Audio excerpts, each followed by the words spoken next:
The 6 stories that you will hear today are from Palestinian families from Gaza across the United States. And they summarize the unspeakable loss and suffering and trauma of an entire nation right now. Tragedy that has been repeated in 2 million households 250 times a day for the past 100 days. These voices, in the words of Arundhati Roy, are the deliberately silenced or the preferably unheard. And today, they are here to narrate their own experiences. And so I implore you to listen, to learn, and to be moved to action. Unfortunately, there are no words in the human language to accurately capture the layer of trauma and tragedy our families and countless others like them have endured. We are hurting, we are grieving, and we are silenced. And yet we are obligated to speak out. Together, everyone you see here today on stage and those standing below, have had 2,000 members of our families killed in just 3 short months. Often, as you will hear today, Israel has erased entire bloodlines in a span of a few short hours. Those who are lucky enough to survive are facing unimaginable realities, displaced, dismembered, paralyzed, or dispossessed of everything they knew and loved. This has been a senseless and a deliberate slaughter, a genocide in every meaning of the word, on everything and everyone in Gaza. Make no mistake about it. Shame. It has literally ripped families apart, destroyed entire cities, shattered everyone to their core, and left the survivors with nothing to go back to. And it is happening on our dime. Shame. Shame. Shame. I want to hand it over to our speakers, but just a quick couple of housekeeping notes. Speakers and non-speaking participants will be available for interviews afterwards for the media.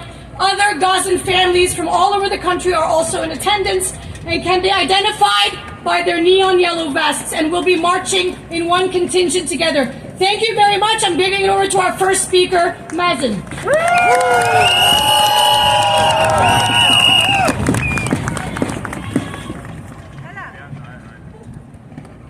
Good afternoon, everybody.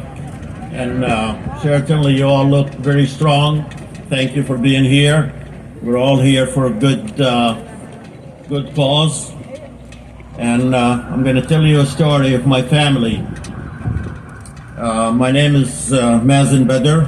I'm a small business leader and a father of 2 wonderful children and 2 sweet grandchildren in North Virginia. I was born and raised in Gaza, where I spent my summers playing by the Sea of Gaza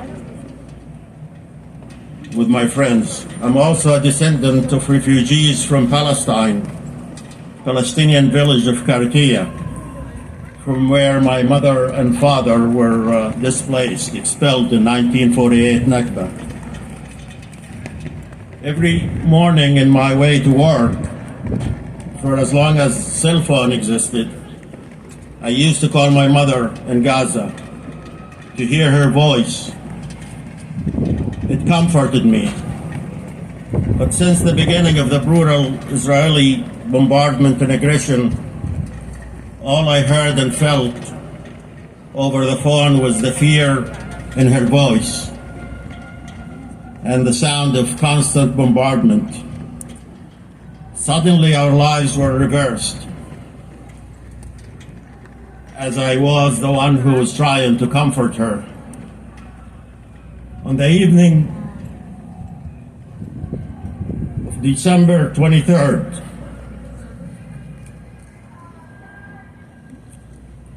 Israel bombed my sister's house in central Gaza, killing 10 of my closest family members at once.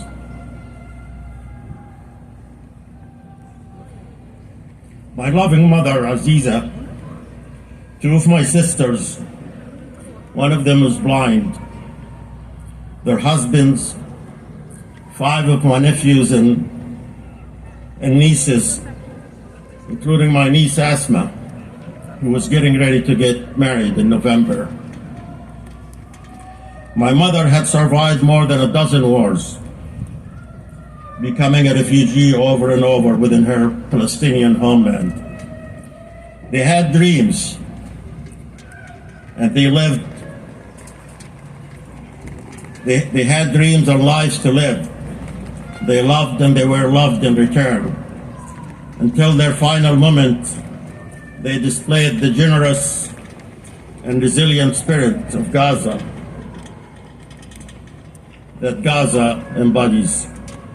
They left their house to make room for another displaced family and chose to shelter together instead at my sister's house. As fate would have it, their house survived, and so did the newly displaced families. But my family did not.